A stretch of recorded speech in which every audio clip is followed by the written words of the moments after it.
Baik, bismillahirrahmanirrahim. Assalamualaikum warahmatullahi wabarakatuh. Kembali lagi bersama saya Yusuf Eka Wijaksana dalam series pemrograman WFMU. Pada pertemuan sebelumnya, teman-teman sudah belajar bagaimana cara menginstalasi Laravel, kemudian mengkonfigurasikannya dengan database MySQL.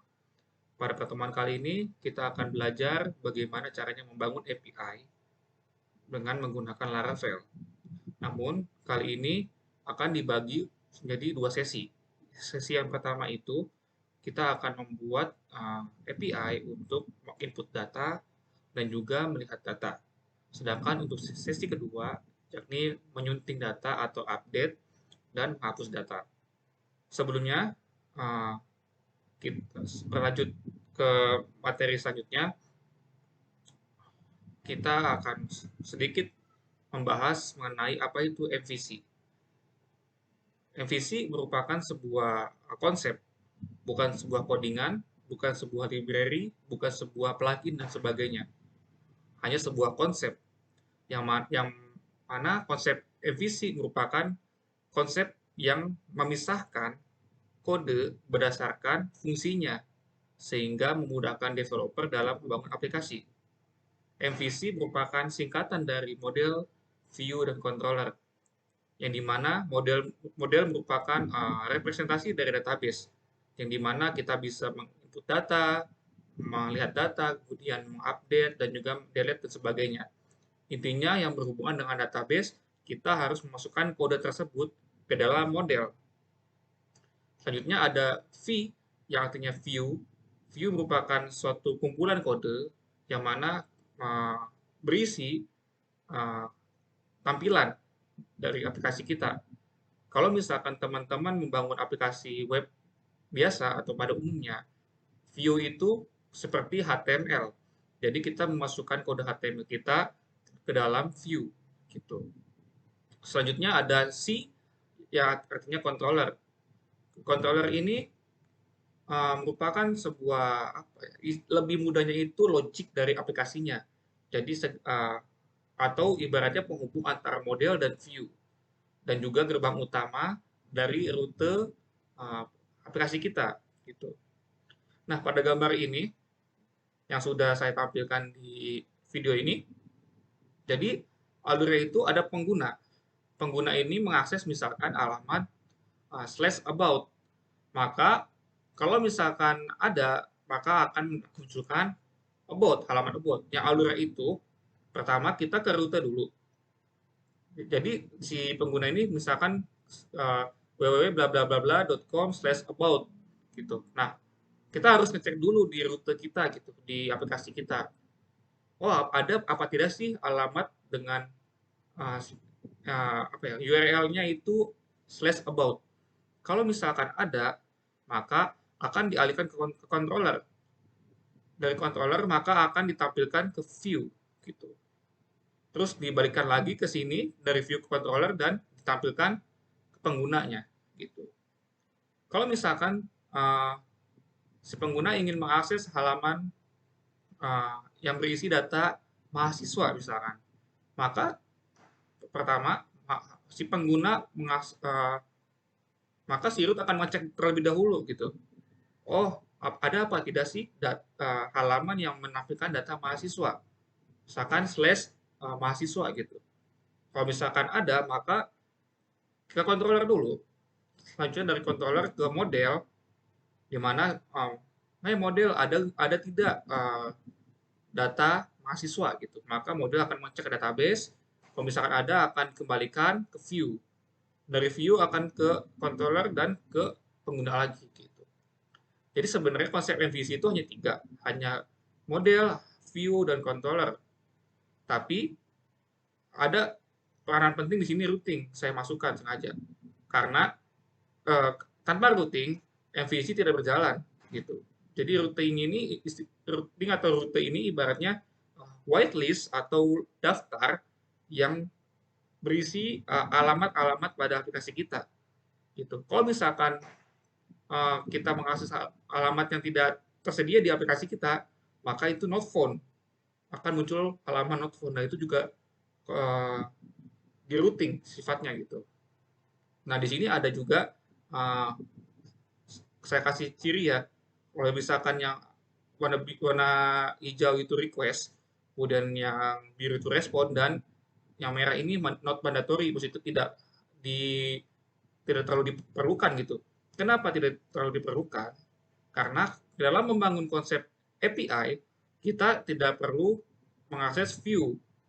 Kecuali kalau misalkan kalian teman-teman mau bikin halaman admin yang bisa diaksesnya web based gitu, maka ada view-nya. Tapi kalau misalkan tidak, ya udah tidak perlu dipakai gitu. Oke, uh, penjelasan MVC sudah selesai. Selanjutnya kita akan masuk ke membangun API menggunakan Laravel. Mencoba melanjutkan project yang sebelumnya. Di sini kita akan mencoba untuk membuat inputan data ke database dan kemudian melihat data dari database ya. Nah, sebelumnya agar lebih familiar, kita akan coba di command prompt untuk memanggil MVC-nya atau memanggil controller dan modelnya. Nah, yang pertama itu kita harus membuat sebuah model. Caranya itu teman-teman akses command prompt atau CMD atau terminal, kemudian ketikkan php artisan make model. Karena kita akan membuat data produk, maka harusnya namanya juga sama, produk. Singular, bukan plural ya, bukan pakai S, jadi gini aja, produk. Pastikan hurufnya besar di awal. Dan jangan lupa kita aksesnya di dalam folder project kita. Kita enter.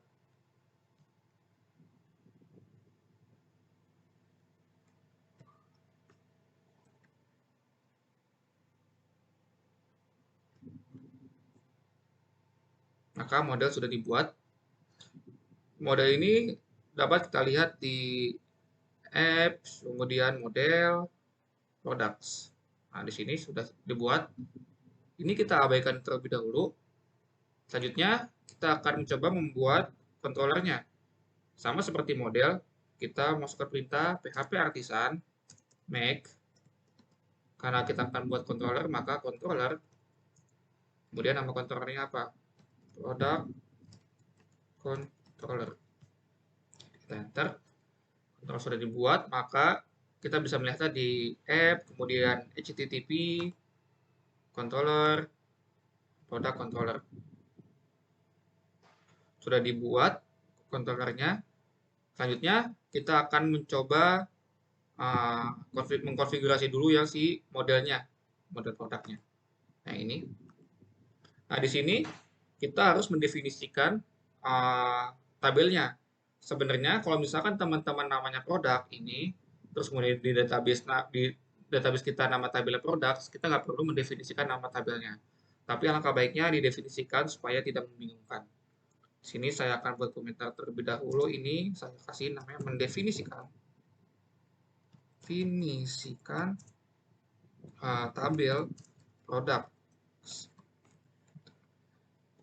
Nah, ini selanjutnya kita buat visibility protected seperti ini. Terus kita masukkan variabel table dan kita kasih namanya products.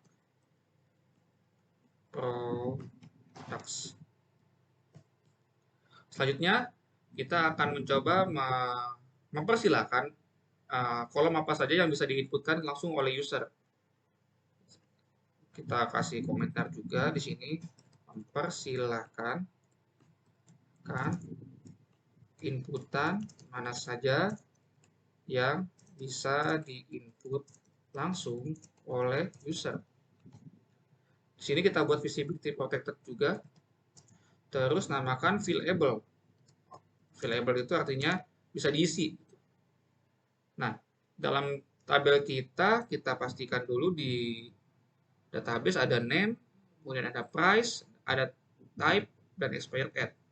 Ada 4 kolom yang bisa diisi langsung oleh usernya. Ada name, kemudian ada price, ada type, dan ada expired at. Cukup seperti ini untuk di tabel atau di model produk. Selanjutnya, kita akan ke routing di folder roots. Nah, di folder di Laravel ini terdapat 4 jenis routing. Ada API, channel, console, dan web. Kalau misalkan API ini untuk membuat API, kemudian untuk web ini untuk web pada umumnya. Biasanya kita hanya akan memakai API atau web. Karena kita akan buat API, kita akses yang ini, api.php. Kita buka. Nah, setelah itu muncul ininya. Di sini kita komen. Terus, karena kita akan membuat routing untuk input data, maka kita harus menggunakan HTTP method post. Caranya itu root post, kemudian linknya apa, alamatnya apa. Karena kita akan coba menginput data produk, maka di sini kita tulis produk. Sebenarnya bebas, tapi langkah baiknya sesuai dengan fungsinya gitu.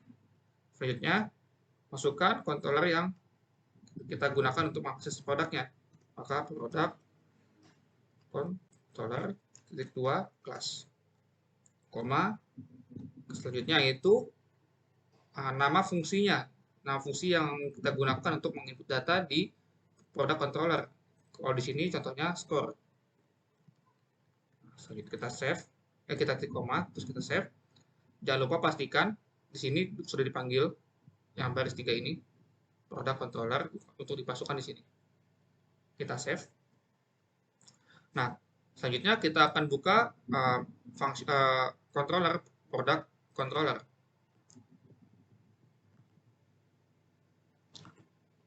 Karena di api.php-nya itu menggunakan function store, maka di sini juga harus ada function store. Caranya itu kita buat visibility-nya public, selanjutnya function store.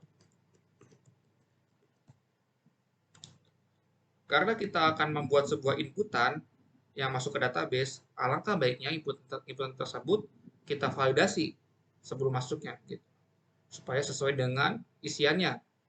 Nah, sebelumnya kita masukkan di sini request. Terus kemudian variabel request. Selanjutnya, kita akan membuat validasi menggunakan fungsi dari Laravel atau plugin yang namanya validator. Validator sama dengan validator, cari yang make atau di sini kita panggil dulu, use validator. Cari yang Mercedes validator. Di sini kita panggil, saya kasih komentar saja, library untuk memvalidasi inputan. Selanjutnya kita panggil si validator di sini, terus pakai static method make dan panggil request all. Karena kita akan mencoba mengecek semua inputan seperti name, type, price, dan expired date-nya. Nah, di sini kita panggil nama kolomnya. Nah, kolom ini harus apa gitu? Harus diisikah? Harus bertipe data integer kah atau apa? Gitu. Kita validasi di sini. Di sini ada nama kolomnya, kemudian apa ya yang harus divalidasi? Karena pasti nama produk, pasti di dalam satu produk itu ada namanya, maka kita masukkan required. Nah, ini bukan i, ini tuh garis lurus gitu. Teman-teman bisa ceknya biasanya sih kalau misalkan di keyboard itu di bawah backspace. Nah, selanjutnya ada name, kemudian kita gini aja dulu. Atau teman-teman bisa juga misalkan maksimal inputannya itu misalkan 100. Jadi kalau misalkan ada nama produk itu lebih dari 100 huruf, maka tidak bisa gitu. Ini bebas sih sebenarnya. Kita gini aja nggak apa-apa. Selanjutnya kita pastikan lagi ada inputan apa aja sih yang bisa diinput. Ada price, type, sama expired date. Price, karena price itu tiba datanya integer, maka kita harus masukkan integer. Kita bisa lihat dokumentasinya atau kita pakai numerik karena harus integer. Selanjutnya ada type. Type juga harus diisi, required. Terus di database type itu terdapat makanan, minuman, dan make up. Kita berarti di sini kita masukkan in titik 2 makanan, koma, minuman, koma, make up. Jadi kita koma lagi. Selanjutnya ada expired date. Karena expired date bertipe data date, tanggal, maka kita harus memasukkannya date. Oke, save. Ini baru inputannya. Selanjutnya kita akan membuat suatu kondisi kalau misalkan inputannya salah. Caranya itu berarti kita if kondisi kalau salah, validator fails ini, maka kita harus mengirim atau memberikan notifikasi ke usernya bahwa beberapa inputan ada yang salah gitu. Caranya itu return respon. Seperti sekarang respon JSON, karena API itu berbasis JSON, maka kita di sini harus JSON, terus masukkan data yang salahnya. Caranya itu validator messages gini. Terus jangan lupa, karena dalam API itu ada status code, maka kita harus mencantumkan aset status code. Nah, status code ini integer tipe datanya, maka karena ini inputannya salah, teman-teman bisa nginputnya itu 400 atau bad request atau 422 sesuai dengan peruntukannya. Kalau saya di sini 422. Selanjutnya, kalau misalkan kondisinya inputannya sudah valid semua, sudah bisa melewati validator, maka kita harus menginputkannya ke database. Caranya itu kita panggil modelnya use app atau use product, biar otomatis ini saya kasih komentar memanggil model product. Kita save. Selanjutnya di sini kita akan input si inputannya itu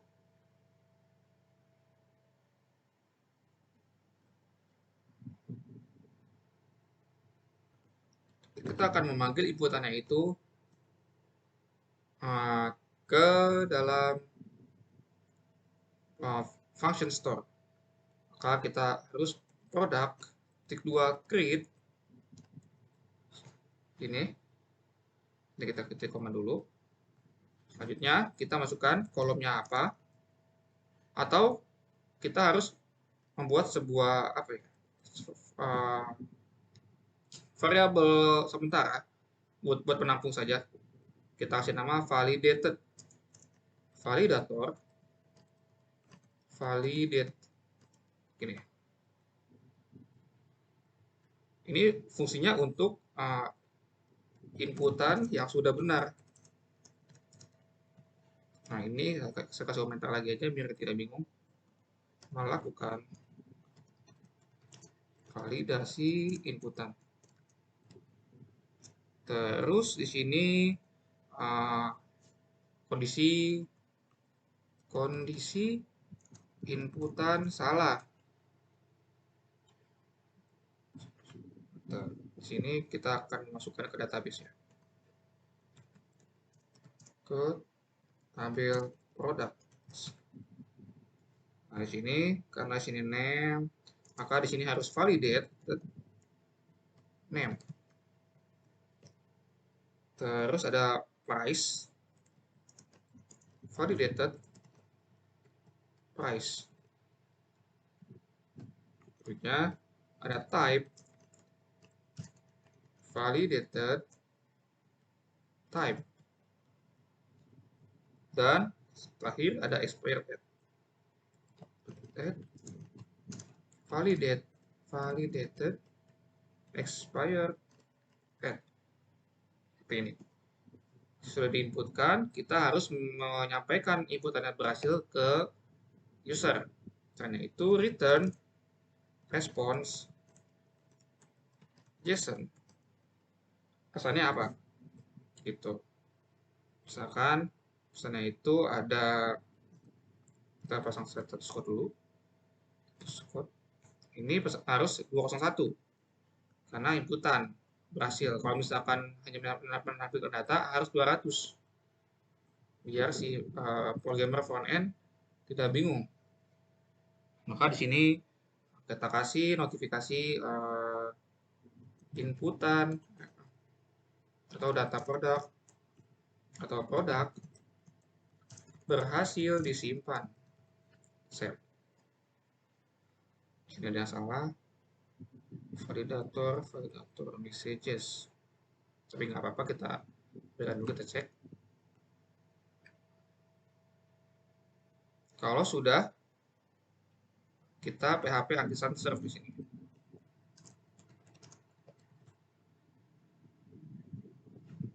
Nah, kita akan coba pakai Postman untuk mentes API kita.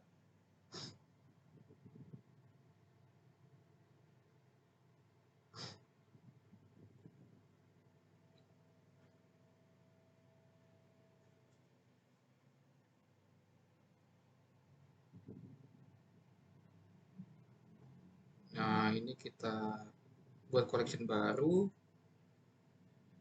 Untuk collection, bebas sih namanya. Kalau saya misalkan REST API Laravel. Ini aja. Di sini kita buat request baru. Di sini nama requestnya input data produk. Terus karena kita masih pakai localhost, alamatnya itu 127.28.000, kita bisa 127 atau saya pakai localhost aja 8.000.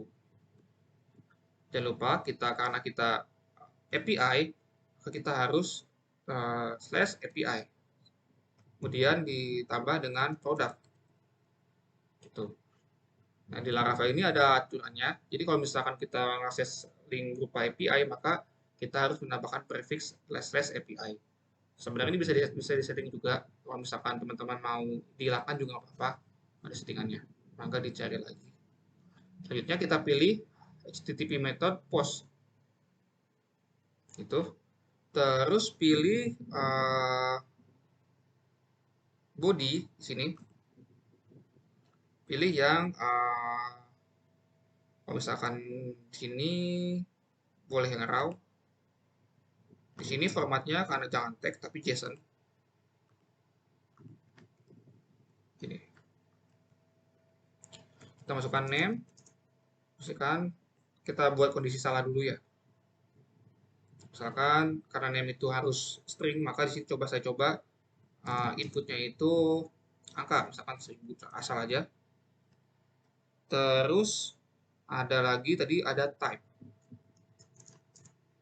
Type misalkan karena tadi makanan, minuman, make up itu harus ada, maka di sini coba saya kasih vegetable atau sayuran. Nah, jangan lupa karena kita pakai JSON harus pakai kutip 2 vegetables, kemudian ada price. Karena price itu formatnya harus integer, maka di sini kita coba tes pakai string.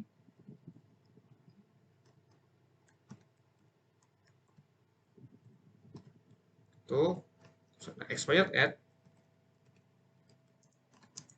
Kita pakai format tanggal yang salah, misalkan tanggal berapa yang salah ya? Misalkan tanggal 31 Februari. Ada tidak itu 31 Februari? 02 1. Contoh. Ini kita coba send, apakah bisa? Nah, di sini langsung muncul notifikasi bahwa pertama itu Oh, bentar. Name dia 1000 tapi benar. Tidak ada sih. Kalau misalnya kita cek, oh, name bebas ya pasti ya. Oh, tapi nggak apa-apa deh. Tapi ya di sini ada notifikasi salah, di mana kita bandingkan satu-satu. Price itu harus tipe datanya itu number. Sedangkan saya inputnya itu pakai teks bla bla bla. Selanjutnya ada type, harus di selected type is invalid karena tidak ada opsi untuk vegetables. Selanjutnya ada date atau ada expired at, di mana memiliki tanggal yang salah. Expired at is not a valid date. Gitu. Terus kemudian teman-teman juga bisa lihat status code-nya 422 sesuai dengan apa yang tadi kita buat. Kita coba buat format yang benar. Misalkan saya nama produknya itu apa ya, minyak goreng kali ya.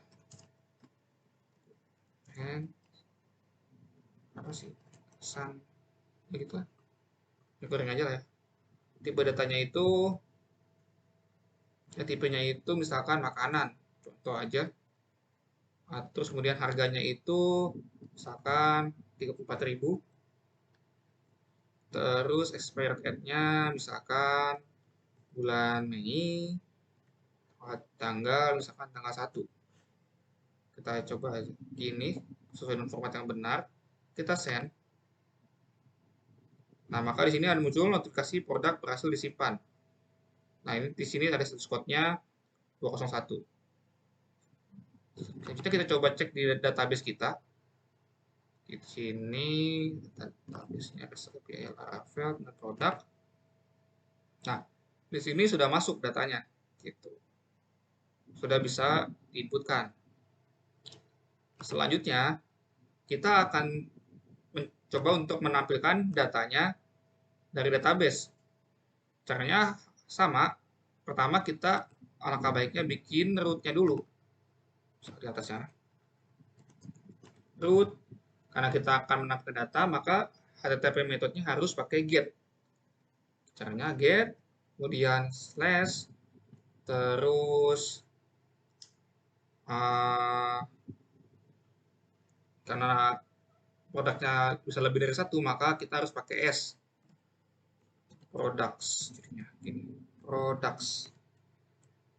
Panggil juga si controller produknya, products, kelas ini, dan fungsinya apa? Misalkan saya pengen fungsinya itu index atau show ya, show, titik koma, save.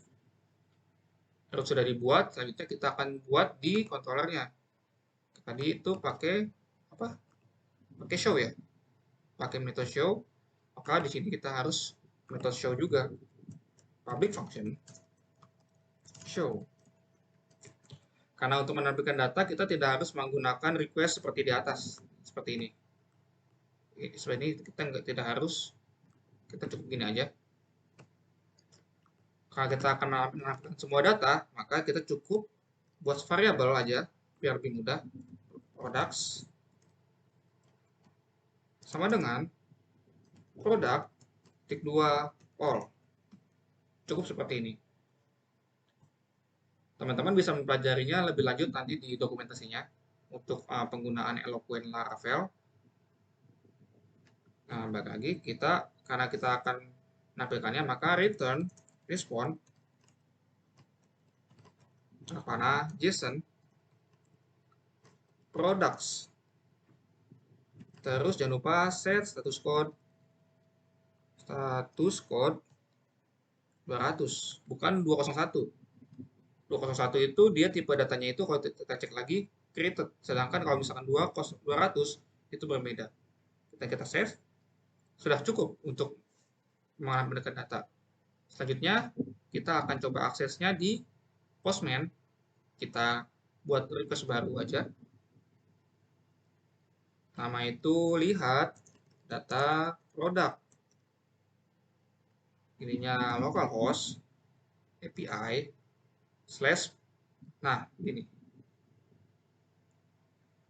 API slash products pakai S. Sesuaikan dengan tadi yang di routingnya. Kita coba send. Nah, data minyak goreng muncul. Nah, 200 itu oke, status message-nya. Gitu. Coba buat tambah lagi ya inputannya ya, biar lebih variatif. Misalkan ada minumannya itu Coca-Cola. Minuman, minuman 5.000 harganya. Ini aja kita scan lagi. Sudah dibuat, terus kita lihat produknya lagi, kita scan lagi untuk lihat produk.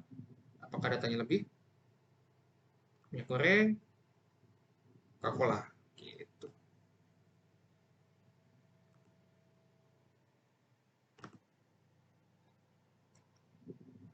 Sekian untuk sesi membangun API yang pertama ini, yang dimana kita sudah membuat API, kemudian sudah bisa untuk input data dan melihat data.